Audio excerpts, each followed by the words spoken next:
Plonge dans l'art de la nuance, là où les pensées s'entremêlent. Des teintes subtiles à découvrir, Nuance, c'est ton rendez-vous avec la réflexion. Un balado par et pour les jeunes adultes, à l'intérieur duquel des conversations nuancées en matière de diversité et d'inclusion prennent place. Le balado Nuance, c'est différentes perspectives et les subtilités qui les accompagnent. C'est une balade auditive dans la complexité des idées, une réflexion profonde et un dialogue ouvert invitant les auditeurs à élargir leurs horizons.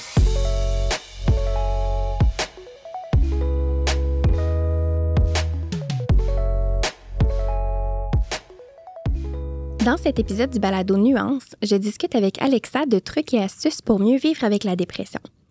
Pour en apprendre davantage sur Alexa et son expertise dans le domaine, écoutez notre épisode qui porte sur les mythes entourant la dépression. Bonjour Alexa, c'est un bonheur de te retrouver pour donner suite à notre discussion concernant la dépression. Allô, c'est un plaisir pour moi aussi. Donc, en fait, dans le dernier épisode, on a eu l'occasion de décortiquer certaines fausses croyances en lien avec la dépression. On comprend maintenant mieux ce que c'est. Dans cet épisode-ci, on aimerait aborder plus spécifiquement des stratégies, des trucs, des astuces pour mieux vivre avec la dépression, finalement pour outiller nos auditeurs qui souhaitent favoriser leur bien-être ou même celui d'un proche. Oui. Donc, on va y aller avec quelques questions pour orienter notre discussion. D'abord, est-ce que tu pourrais nous rappeler quels sont les défis quotidiens auxquels les personnes qui sont atteintes de dépression sont confrontées? Oui, je commencerai premièrement par rappeler que chaque personne est unique et la gravité de la dépression ainsi que certains facteurs individuels influencent nécessairement les défis auxquels elle est confrontée. On peut toutefois relever des défis quotidiens qui sont communs aux personnes atteintes de dépression. C'est intéressant que tu commences comme ça. Je me souviens que c'est un élément qui est revenu beaucoup dans le premier épisode, hein, comme quoi chaque personne est unique, va vivre la dépression de manière différente. Même si on a le même diagnostic, on ne le vivra pas de la même manière. Donc, je pense que ça donne bien le ton là, pour notre discussion. Effectivement. Puis le premier défi à souligner, c'en est un qui est commun à une majorité de personnes souffrant de dépression parce que c'est aussi la cause de cette dernière. Et je dirais que c'est le stress. OK. Donc, souvent, les personnes font une dépression à la suite d'un événement contraignant, donc une situation difficile comme un deuil, une perte d'emploi ou une séparation. OK. Donc, rappelons que la dépression est considérée comme un état de stress chronique provoquant un épuisement et une sensation constante de surmenage. Donc, davantage que le stress à proprement dit, c'est plutôt la perception négative que la personne entretient par rapport au stress vécu, puis à la façon dont elle réagit. C'est ça qui serait la principale cause, finalement, du stress permanent qui mène à la dépression. Ah, c'est intéressant. Au-delà de la réaction physiologique même du stress, il y a tout l'aspect de perception chez la personne. Oui, exactement. Puis, comme on l'a mentionné dans l'épisode précédent, la dépression, elle affecte le cerveau sur les plans du développement, de l'humeur, de l'apprentissage, de la mémoire aussi. Donc, ces dysfonctionnements-là vont rendre d'autant plus difficile l'adaptation à l'épreuve de vie que la personne traverse. Puis, ça va contribuer à générer un stress supplémentaire. C'est un peu un cercle vicieux, finalement. Exactement.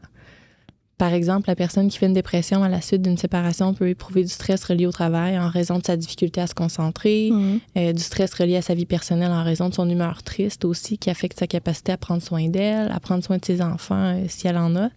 Et ce stress-là va contribuer en retour à augmenter les symptômes dépressifs et ainsi de suite. Donc, comme tu dis, c'est vraiment un cercle vicieux. On assiste vraiment à un enchaînement de symptômes dépressifs qui causent du stress, puis de stress qui cause des symptômes dépressifs. Vraiment comme un cycle, comme on le dit. Puis je me souviens, ça emmène large, hein, la dépression, ça va affecter de nombreuses sphères de vie de la personne. Donc, c'est un peu ce que tu nous rappelles finalement, là. Exactement. Le deuxième défi qu'on pourrait souligner, c'est la perturbation des relations sociales. C'est un autre défi commun parce que la dépression peut mener à l'isolement pour plusieurs raisons.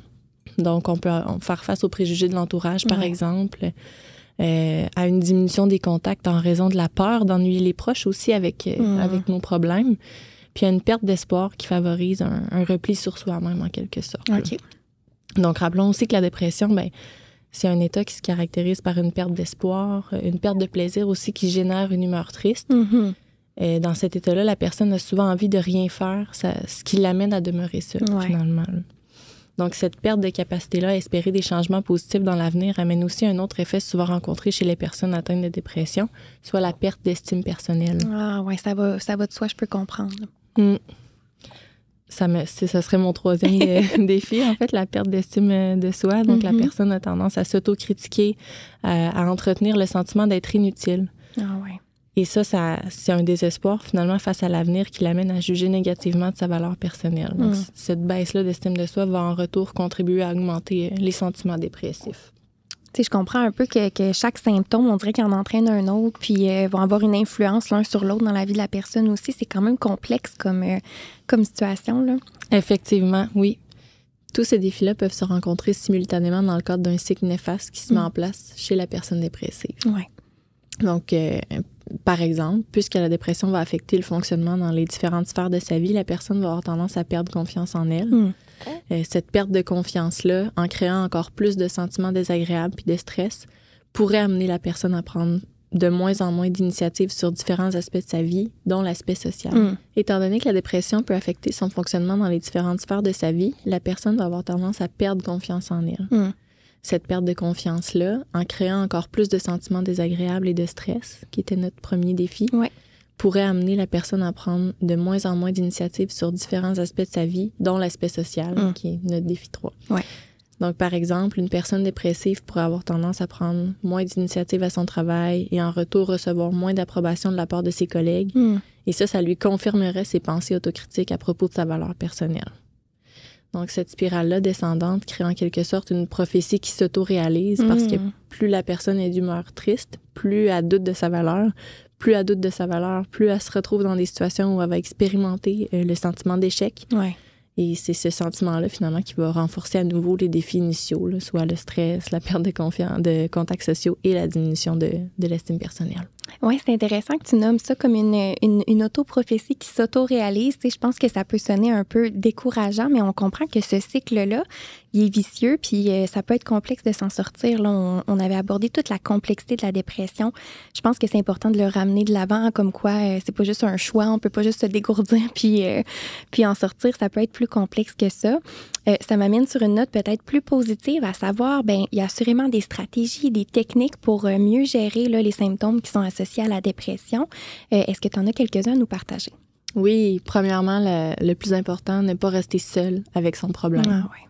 Il faut comprendre que nos pensées, nos émotions et nos actions interagissent sans cesse et jouent un rôle sur nos fonctions physiques.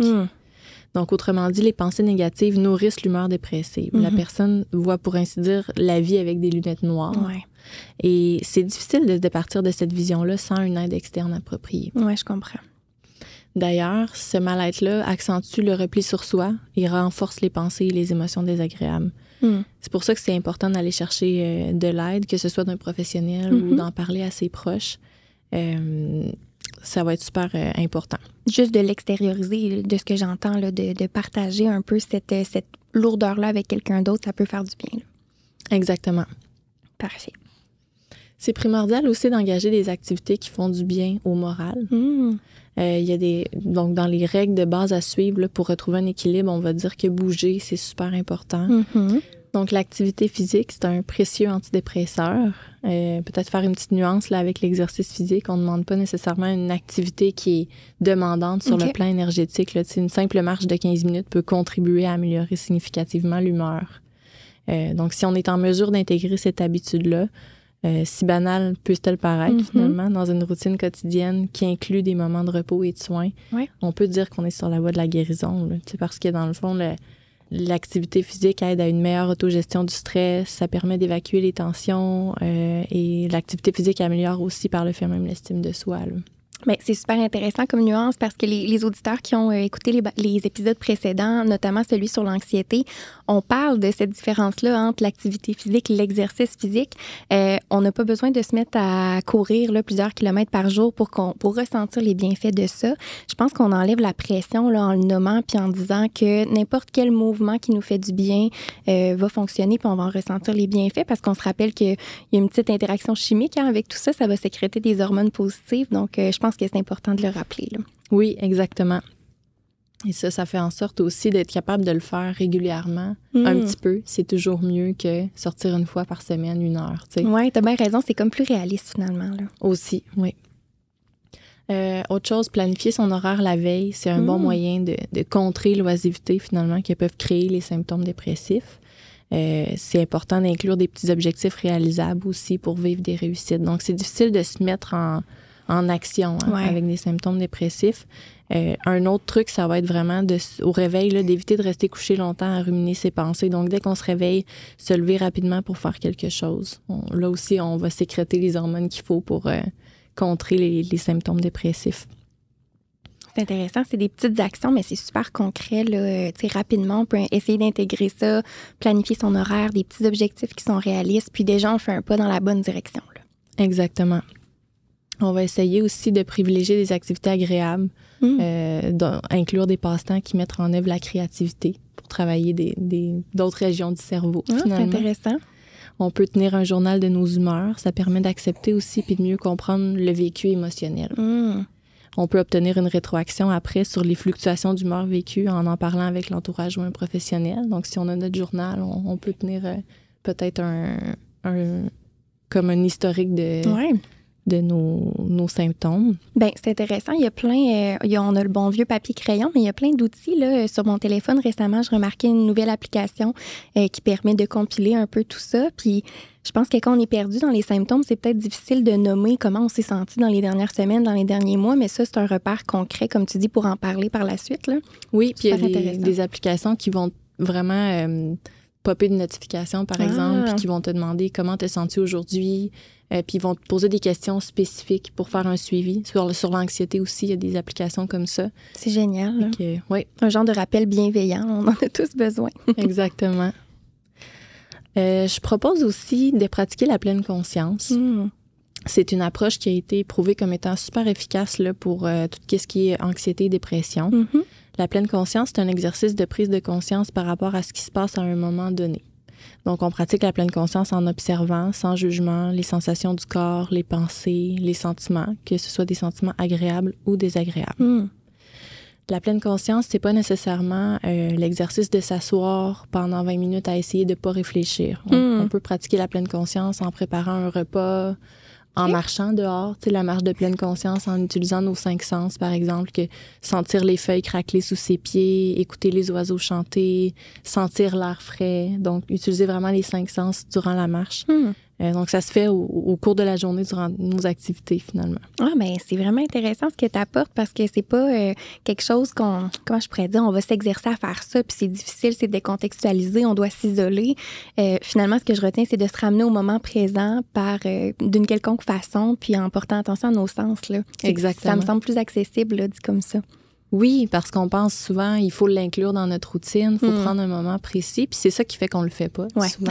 On le met de côté finalement. Ouais, alors que juste en prenant un repas ou son café le matin, on peut comme juste savourer la première gorgée de café. Ça, c'est un moment de pleine conscience. Puis plus on en a des petits moments comme ça, plus finalement, on arrive à guérir notre cerveau puis à se donner vraiment tout ce qu'il faut pour passer au travers. Bien, tu parlais tantôt de lunettes noires, de rumination. Ça, souvent, c'est parce qu'on se projette peut-être dans le futur, on repense au passé, mais là, en se ramenant au présent, ça sonne une bonne stratégie, là. Exactement. Il existe plusieurs ressources intéressantes qui permettent de se familiariser avec cet état d'esprit-là, qui est la pleine conscience. OK. C'est un état d'esprit, je dirais, qui est accessible avec de la pratique. Hein. Plus on le pratique, c'est comme un muscle, plus on devient bon pour être en pleine conscience dans le moment présent. Okay. Mon ouvrage préféré sur le sujet, parce qu'il y en a beaucoup, c'est Méditer jour après jour, 25 leçons pour vivre en pleine conscience, du psychiatre français Christophe André, qui est très bon vulgarisateur là, et qui va utiliser beaucoup l'art à travers son ouvrage. Et il va nous mettre devant un tableau et il va nous faire prendre conscience justement des détails du tableau qu'on n'aurait peut-être pas vu à première vue. Et ça vient vraiment, je trouve, déjà juste en lisant, on a des moments de pleine conscience. Donc, c'est un ouvrage qui est très, un petit peu à l'écart de ce qui se fait normalement. Là. Puis je trouve que c'est super bien expliqué. Bien, c'est intéressant. Tu nommes qu'il y en a plusieurs des ouvrages. Bon, on apprécie la référence, d'avoir un peu ton coup de cœur. On invite nos auditeurs à découvrir cet ouvrage-là. Prendre soin de sa santé physique, ce serait une autre stratégie. Donc, bien manger, bien dormir. Le sommeil puis l'alimentation, c'est nos sources d'énergie. Hein? C'est des besoins de base. Ouais. Donc, c'est primordial de répondre à nos besoins de base parce qu'ils sont parfois mis de côté aussi pendant les épisodes dépressifs plus profonds. Oui, tu nous l'avais nommé, il me semble. C'est quelque chose qu'on va négliger assez rapidement là, quand on vit finalement un épisode dépressif. Là. Exactement. Okay. Puis là-dessus, tu sais, il y a Jim Carrey qui fait des entrevues beaucoup sur la dépression, l'ego. Lui, il va dire, en anglais, on dit depressed, hein, puis ça sonne avec deep rest, qui veut dire repos profond. Donc, ce qui veut dire, autrement dit en français, qu'être en dépression, c'est avoir besoin d'un grand repos, finalement. Ouais. Donc, la dépression, c'est une façon aussi au corps de dire, j'en ai assez, là, je suis surmenée. Et puis, la santé physique va être à mettre au premier plan à ce moment-là. Ouais, c'est super intéressant comme parallèle. Ça me fait penser à la fameuse chanson de Charlotte Cardin qui rend justement hommage aux sages paroles de Jim Carrey. Là. Exactement. Mais super intéressant ce parallèle-là, là, de se rappeler que c'est un peu notre corps qui nous parle finalement. Hein. Exact. On a quand même des pistes super concrètes. On a même un livre à aller explorer. Si on se penche un peu du côté des proches, comment les amis, la famille peuvent offrir un soutien finalement à la personne qui vit avec la dépression? Donc, le soutien offert peut se décliner en 2 types. On peut offrir un soutien pratique puis un soutien émotionnel. Si on est moins à l'aise avec le soutien émotionnel, on peut se concentrer sur le soutien pratique et vice-versa. Ah, c'est intéressant, ça. Encore une fois, je trouve que ça enlève un peu la pression sur l'entourage qui peut-être ne sait pas trop comment jongler avec ça. Là. Oui, exactement. Tu sais, comme si on ne sait pas quoi dire nécessairement, on peut mettre en place des actions concrètes. Donc, c'est ce que je vais proposer. Si je commence par le soutien émotionnel, il se pratique en offrant une écoute active qui va consister à accueillir la personne dans sa souffrance avec compassion et non jugement. On peut valider ce qu'elle vit en disant, par exemple, j'entends ta souffrance ou j'observe que tu trouves cette situation-là difficile. Ouais. L'empathie, c'est une composante qui est importante aussi au soutien émotionnel parce que c'est notre capacité à se mettre à la place de la personne. Ouais. Puis c'est cette capacité-là, vraiment, de se mettre à sa place qui va nous aider à mieux comprendre ses besoins aussi. Oui, c'est intéressant parce que on l'a abordé justement avec Aude quand on parlait d'anxiété, puis il y a des parallèles évidemment à faire entre l'anxiété et la dépression, puis elle nous nommait un peu comme tu nous le dis que c'est juste d'écouter, hein. Des fois on pense à ce qu'on va répondre ou qu'est-ce qu'on peut suggérer concrètement, quelle parole aurait un effet donc bien important pour la personne, mais finalement c'est juste d'écouter, d'être là, d'être ouvert, de se montrer empathique, puis de faire écho un peu qu'on entend ce que la personne nous dit, là. Exactement, de vraiment valider qu'est-ce que la personne vit, qu'on comprend, qu'on entend sa souffrance, mais effectivement qu'il n'y a pas de parole magique nécessairement pour lui donner. Puis essayer d'éviter les conseils non sollicités. Ah oui. Si elle a besoin de conseils sur un aspect, elle va le demander, la personne. Puis c'est des fois, effectivement, qu'elle a juste besoin de parler pour ventiler un petit peu ce qu'elle vit. Oui, c'est important ce que tu amènes. Pour l'aider à faire face au désespoir qui l'habite, on peut aussi adopter des paroles d'encouragement, donc souligner ses réussites au quotidien, là, des petites choses qu'elle fait, qu'on est fier, qu'on voit, qui montre qu'elle s'en sort, puis qu'elle veut s'en sortir, qu'il y a une partie d'elle qui est quand même toujours en vie, finalement. Oui, puis c'est intéressant parce que j'imagine que pour la personne dépressive, c'est dur de les voir, ces petits accomplissements-là. Fait qu'on est un peu en soutien à savoir, moi, je vois ce que tu fais, je vois tout ce que tu accomplis, puis je le reconnais, c'est important. Tu peux être fier de toi, là, par exemple. Oui, exact. Fait qu'on peut voir ça un peu comme nous, on met nos lunettes roses pour, c'est bon. pour contrer ses lunettes noires à elle. Ah, génial. Le soutien pratique, lui, il consiste à offrir une aide concrète. Okay. Donc, pour trouver la meilleure façon de témoigner d'une aide concrète, je suggère de partir des besoins de la personne, mais aussi de nos forces. Donc, par exemple, si j'aime cuisiner puis que mon proche, il a de la difficulté à planifier ses repas au quotidien, je peux offrir d'aider à la préparation des repas ou je peux juste lui apporter des repas que j'ai confectionnés. Donc, toute assistance aux tâches quotidiennes va être assurément d'une grande aide pour la personne qui souffre de dépression. On peut finalement aussi l'encourager à rechercher du soutien professionnel. Ça, c'est une autre forme de soutien pratique. Là, quand, en fait, c'est beaucoup important de l'inviter à participer à des activités agréables, de la sensibiliser à l'importance de maintenir une routine de vie. Partager aussi nos connaissances sur ce trouble-là, si on en a. T'sais, on peut aller s'éduquer puis lui partager nos connaissances par rapport à ça. Juste le fait d'écouter le balado actuellement peut donner des bonnes pistes. Donc, tout ça, c'est des manières d'offrir un soutien concret, là. Oui, c'est intéressant. Encore une fois, tu amènes l'aspect un peu pour enlever la pression sur la personne, le proche aidant. On pourrait dire celui qui souhaite aider la personne qui vit la dépression. On se dénature pas, hein, on y va avec, comme tu l'as dit, nos forces, ce qu'on est capable d'amener concrètement. Puis il y a toujours l'option, en fait, de référer là, vers un professionnel de la santé parce qu'on a tout de même des limites. Hein, on n'est pas là non plus pour soigner. C'est pas notre rôle, c'est pas notre profession, là. Exactement. Super pertinent. Sinon, c'est au niveau des approches peut-être un peu plus spécifiques pour aider là, les personnes de l'entourage à mieux comprendre, mieux soutenir quelqu'un qui vit un épisode dépressif. Tu des conseils à ce niveau-là? Un peu comme j'avais terminé en disant, c'est important de s'éduquer. Éduquer son entourage aussi sur la dépression. Puis ça, je pense que c'est le premier moyen d'aider l'entourage, mais aussi de contrer les préjugés qui entourent cette maladie. Le fait de maintenir une communication ouverte aussi va permettre de rendre le sujet moins tabou, être capable d'offrir un espace sécuritaire pour s'exprimer sur le sujet. Ouais. Ensuite, je pense que c'est important de connaître les ressources disponibles en santé mentale. Ça, c'est un peu un must parce que le soutien offert, comme on disait, par la famille et les amis, ben oui, ça peut connaître ses limites. Ouais. À ce propos-là, c'est important aussi de prendre soin de soi-même quand on est un proche parce que quand on accompagne quelqu'un qui souffre de dépression, ça peut s'avérer exigeant sur le plan émotionnel. Donc, prendre soin de soi, ça serait une approche qui serait à privilégier vraiment. C'est intéressant. Ça nous ramène à notre bien-être, oui, de la personne dépressive, mais aussi des proches là, qui l'entourent. Exact.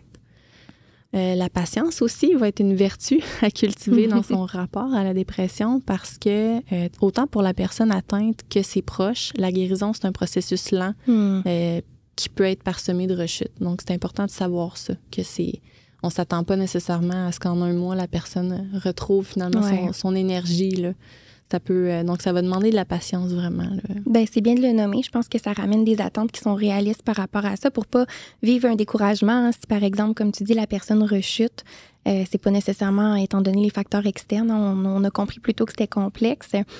J'aime que tu parles du fait de mieux connaître, pour mieux comprendre, s'éduquer, se renseigner sur ça. Finalement, plus on sait, bien, plus on est apte à d'abord comprendre, accueillir ce que la personne vit, puis après, peut-être mieux la soutenir. Oui, puis j'ajouterais que de savoir que c'est un processus qui prend du temps, je pense que c'est encore un travail qu'on a à faire au niveau de la sensibilisation. Ouais. Parce que les médecins, par exemple, quand ils vont signer un arrêt de travail pour un employé, ils vont le faire au mois. Donc, des fois, l'employeur s'attend à ce que l'employé revienne après 4 semaines d'arrêt. Et là, l'employé est comme pris entre la culpabilité de ne pas satisfaire aux attentes de son employeur et son besoin de vraiment prendre du repos pour elle-même. Parce que si on retourne trop vite travailler, le risque que ça engage, c'est qu'on rechute. Donc, on refasse un épisode dépressif encore plus sévère que le précédent. Et là, cette fois-là, on est arrêté pour de bon pour plusieurs mois, là. Donc, c'est important lorsqu'on est arrêté, par exemple, si la dépression engage un arrêt de travail, de vraiment prendre le temps qu'il faut pour se reposer, pour éviter les risques là, de rechute. Je suis contente que tu cognes sur ce clou-là. Tu sais, on ramène que c'est un processus qui est long. C'est probablement un rythme qui va être différent pour chaque personne aussi, donc de garder ça en tête, là. Oui, effectivement, pour chaque personne, le processus de guérison va être différent, oui. Super. Si on y va plus du côté des traitements là, qui sont disponibles, accessibles pour la dépression, comprenant la thérapie, comme la médication, peux-tu nous en apprendre un peu plus sur ça? Donc, les personnes, la thérapie, premièrement, les personnes qui souffrent de dépression hésitent souvent à demander de l'aide. Ça peut être parce qu'elles jugent à tort que leurs symptômes résultent d'un échec personnel, par manque d'énergie, par désespoir de s'en sortir ou par déni de sa condition, tout simplement. Donc, quoi qu'il en soit, quand la dépression est installée, la psychothérapie demeure l'avenue prouvée comme étant la plus efficace là, sur le plan scientifique. Les effets de la psychothérapie se font sentir à long terme aussi. Donc, c'est-à-dire qu'elle réduit le risque de rechute, donc de présenter un nouvel épisode dépressif là, dans le futur. Donc, c'est super important quand je dis d'aller chercher l'aide professionnelle pour bien comprendre pourquoi la dépression s'est installée, comment on peut faire pour réagir, puis par la suite faire un plan de post-traitement un peu, là, de qu'est-ce que je mets en place comme plan pour diminuer les risques là, justement de récidive. Développer des stratégies finalement qui vont servir là, plus tard, qui vont perdurer dans le temps. Là. Exactement. Puis tu nommes la psychothérapie, tu parles professionnel de la santé. Auprès de quel professionnel en particulier on peut se tourner? On peut aller vers les personnes, premièrement, qui s'annoncent comme étant spécifiées un peu pour cette problématique-là, dans le sens où tout psychologue ou psychothérapeute, finalement, la psychothérapie est offerte par toutes les personnes qui ont un permis délivré par l'Ordre des psychologues, donc qui ont le permis de pratiquer la psychothérapie. Puis ça, j'en parle un peu plus tard, mais dans le fond, sur le site de l'Ordre des psychologues, on peut chercher par thématique. Donc, les personnes qui ont vraiment une spécialisation dans la dépression, ça va être écrit. Donc, on peut chercher par mots-clés.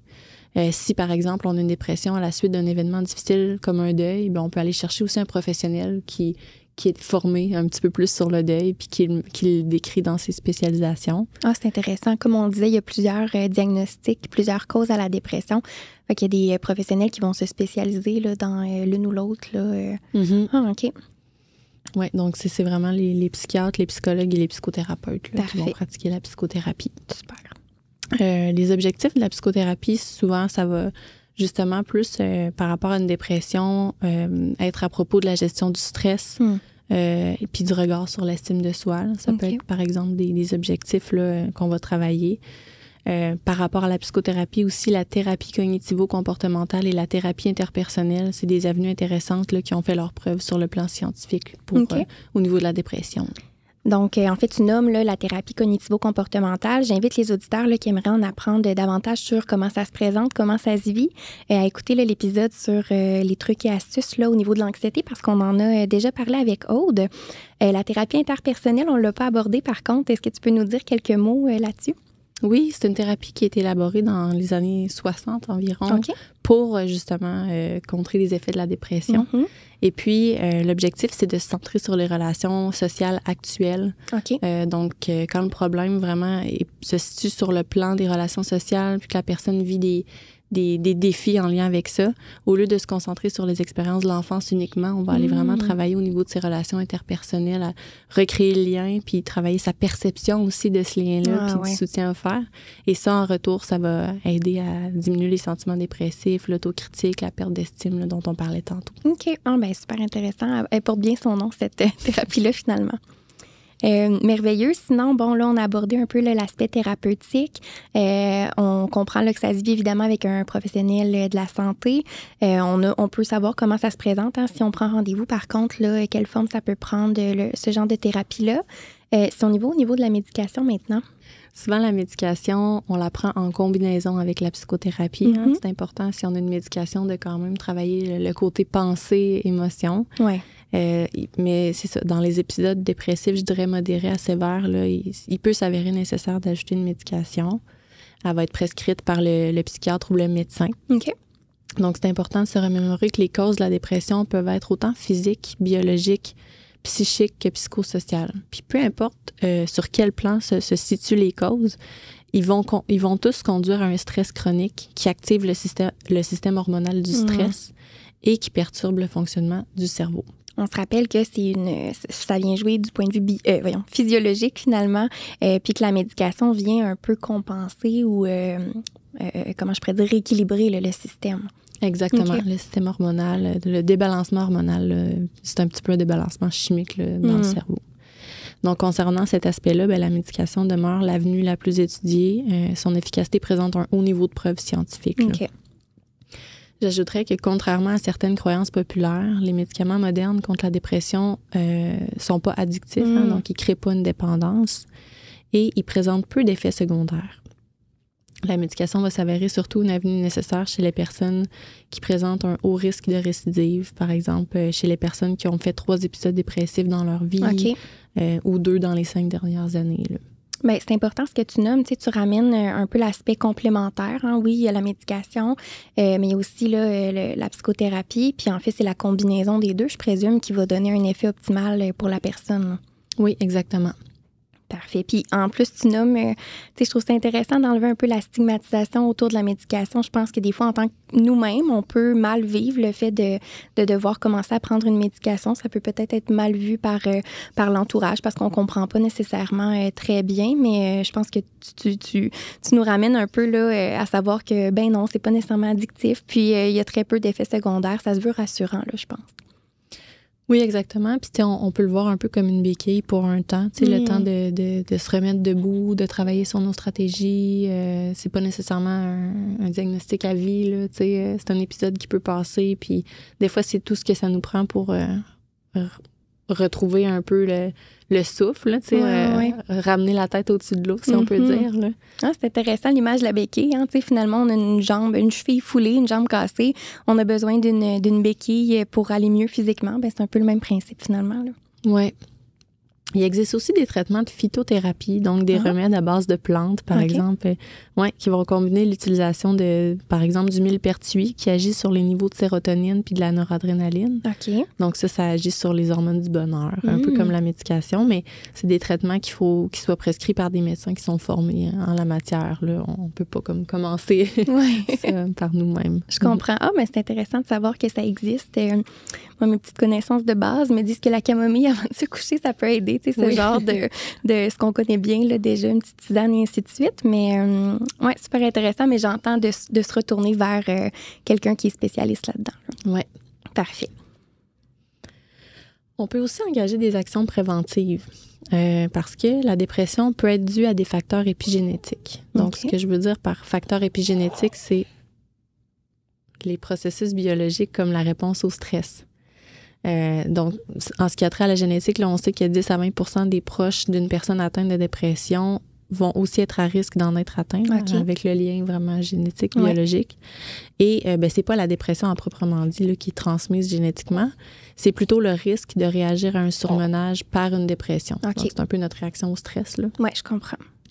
Sachant cela, même chez les personnes qui n'ont jamais présenté d'épisode dépressif, mais qui comptent quelqu'un en ayant été affecté dans leur entourage, il peut être judicieux pour eux d'activer des mesures préventives. Donc, des actions qui sont jugées efficaces vont consister principalement à prévoir des temps de repos puis à recourir à une aide thérapeutique quand on est face à des situations difficiles. C'est intéressant quand même cet aspect préventif-là. Je pense que quand on parle, par exemple, de la dépression, on est souvent un peu en réaction. On veut traiter, gérer les symptômes qui arrivent là.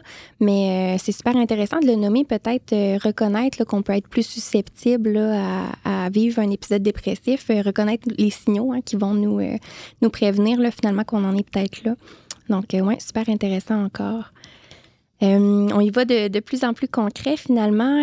On a parlé tout à l'heure, il existe évidemment là, toutes sortes d'avenues possibles pour le traitement. On a parlé de la médication. Maintenant, au niveau plus des ressources, peut-être, pour s'informer ou même des organisations là, auxquelles les personnes qui souffrent de dépression, mais aussi leurs proches, peuvent se tourner là, pour obtenir du soutien. Mais je dirais, si ça va vraiment pas, il y a toujours l'info sociale, le 811, option 2. Donc, ça demeure une porte d'entrée incontournable là, en ce qui a trait à l'aide ponctuelle puis à la recherche de ressources dans notre région. Parce que quand on fait le 811, on va tomber vraiment sur quelqu'un qui va être capable de nous dire quelles sont les ressources les plus proches là, de notre domicile. C'est bien de le rappeler. Quand c'est peut-être plus ou moins accessible là, d'avoir accès à un professionnel, on passe par là, puis c'est la porte d'entrée pour les différents services. Là. Oui, exactement. On peut aussi s'informer là, sur les ressources disponibles auprès du CLSC le plus proche de chez nous, toujours. Parfait. Pour les personnes dont les symptômes dépressifs incluraient des idées suicidaires, il y a la ligne de prévention du suicide, 1-866-APPEL. Il y a aussi l'Association québécoise de prévention du suicide, l'AQPS, qui offre des ressources puis des informations utiles. Sur leur site Internet, je présume. Oui. Super.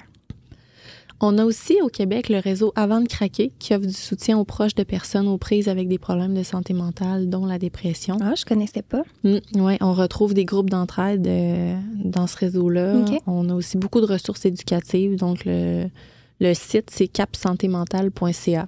Merveilleux. On va prendre soin d'écrire tout ça là, dans une publication pour nos abonnés. Là. Super. On peut aussi faire une recherche d'organismes là, par l'entremise du site de la Fédération québécoise des organismes communautaires. C'est vrai, il y en a assurément plein dans notre région respective. Là. Exactement. Et ça, le site n'est pas compliqué non plus. C'est fqocf.org. Parfait. Pour la ressource d'aide en santé mentale, on peut aussi aller directement sur québec.ca. Ah ouais? Oui. OK. Puis on a aussi finalement, là, comme je disais tantôt, le site web de l'Ordre des psychologues qui est doté d'un moteur de recherche qui est très efficace en ce qui a trait à la recherche d'un psychothérapeute parce qu'on peut rechercher par distance de son domicile, par mots-clés de thématiques qu'on veut aborder ou par approche thérapeutique, là, par exemple l'approche qu'on disait tantôt, cognitivo-comportementale ou interpersonnelle. Super intéressant. C'est bien de le rappeler qu'il y a ce moteur de recherche-là là, sur le site de l'Ordre des psychologues. Oui. Sinon, au niveau peut-être des conseils pratiques, on va terminer un peu comme ça. Qu'est-ce que tu dirais aux personnes qui souffrent de dépression? Comment elles peuvent améliorer leur qualité de vie? Même chose pour leurs proches, pour les soutenir. Je dirais premièrement qu'il peut sembler contre-intuitif, voire impossible des fois de mettre en place certaines des stratégies qu'on a proposées. Parce que quand on a le goût de rien faire, on se limite un peu à nos actions. Donc, je conseille de pas trop se poser de questions puis de faire les choses parce qu'on sait qu'ils vont être bénéfiques à long terme. Ah, c'est intéressant. Ça enlève comme le volet cognitif là, de encore ruminer, se poser des questions, se sentir mal parce qu'on le fait pas, mais fais-le, puis après on verra. Là.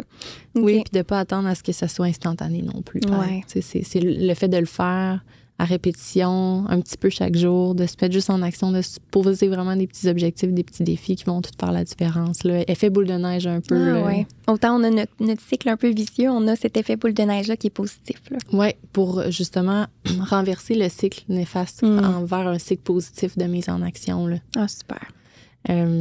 Prendre les journées 1 heure, voire 1 minute à la fois. Accueillir ses sentiments tels qu'ils sont aussi, hein, parce que c'est correct. Plus on se bat contre nos sentiments, plus ils vont revenir de façon plus intense après. Donc, juste s'accueillir finalement dans le moment avec vraiment la façon dont on se sent, je pense que c'est une clé. Là. Ça nous ramène à la pleine conscience. Hein. Tu le nommais, accueillir, oui, les émotions, les sentiments positifs, mais tout ce qui est négatif aussi. Oui, donc pas fuir ses émotions, les vivre pleinement. Ça permet de passer à d'autres choses plus rapidement. Ah, c'est bien. Le secret aussi face à la dépression, ça demeure définitivement de se laisser du temps. On a vraiment martelé sur ce point-là aujourd'hui.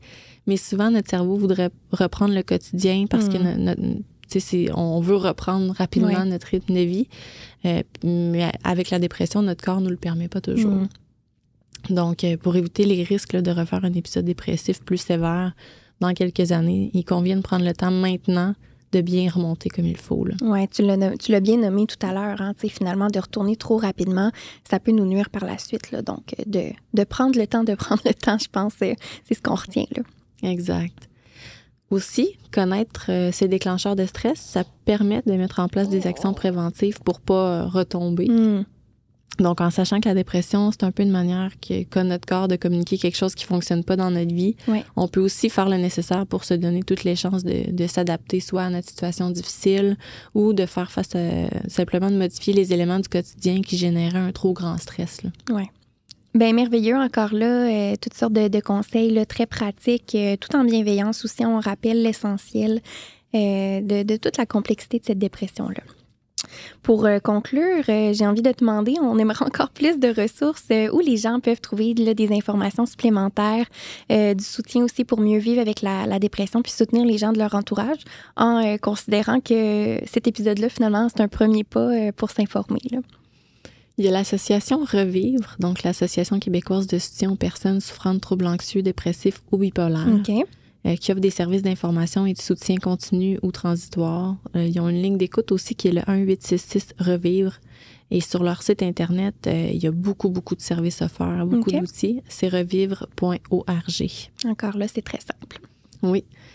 Il existe de précieuses ressources en ligne aussi. Par exemple, il y a l'outil Aller mieux à ma façon de l'Université du Québec à Montréal qui aide les personnes aux prises avec la dépression, l'anxiété ou un trouble bipolaire à prendre soin de leur santé. On a le programme Retrouver son entrain de l'Association canadienne pour la santé mentale qui consiste en un programme d'auto-soin aussi, mais qui offre de l'accompagnement pour les adultes et les jeunes de 14 ans et plus. C'est super intéressant ce programme-là aussi. Mais c'est intéressant parce que dans la foulée de données ou d'informations auxquelles on est exposé, tu viens cibler des organismes puis des endroits où se diriger qui sont pertinents. J'avais jamais entendu parler de ces différentes associations-là, mais je pense que ça vaut la peine de les découvrir. Là. Oui, vraiment. Ils sont très à jour par rapport à notre réalité actuelle, tu sais, mais aussi aux données scientifiques. Donc, Bien, c'est intéressant ce que tu nommes parce qu'assurément, la dépression ne devait pas se vivre de la même manière il y a 20, 30, 40 ans. Donc, c'est important pour les organismes, finalement, d'être un peu au goût du jour. Puis, les enjeux sont différents. Là. Exactement, oui. Il existe des applications aussi, parlant d'être au goût du jour, qui aident à la santé mentale. On a Headspace, Calm, Moodfit, Pacifica, Wobot, Happify, BetterHelp, iSmart. Il y en a vraiment beaucoup. Il y en a une, Hugr, donc H-U-G-R, qui est une application qui va permettre de bâtir un réseau d'amis puis qui renferme une plateforme éducative qui va permettre aux proches de devenir des personnes de confiance pour ceux qui souffrent de dépression. Wow, OK, c'est donc bien génial. Oui, c'est très intéressant. Il existe aussi une panoplie d'ouvrages imprimés au sujet de la dépression. il peut être un petit peu difficile de se retrouver parmi ces ouvrages-là parce qu'il y en a vraiment, vraiment des milliers. Mais parmi les livres éducatifs intéressants, il y a le livre « Soutenir un proche en dépression » de Xavier Pomereau. OK. Et les ouvrages les plus populaires, j'ai regroupé quelques ouvrages là, qui revenaient souvent, là, qui étaient populaires. On va retrouver « La dépression, une épreuve pour grandir » de Moussa Nabati et « Rester en vie » de Matt Haig. On va avoir aussi mon programme antidépression de Christophe André, le psychiatre français là, dont je faisais mention plus tôt.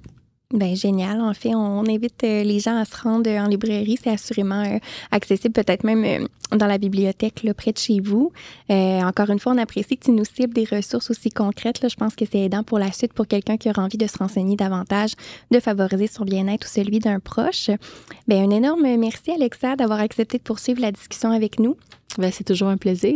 Donc, on invite nos auditeurs à rester à l'affût des prochains épisodes, donc à nous suivre sur toutes nos plateformes. À bientôt! Cet épisode du balado Nuance est propulsé par la Fondation Québec Philanthrope en collaboration avec le Comité québécois pour les jeunes en difficulté de comportement.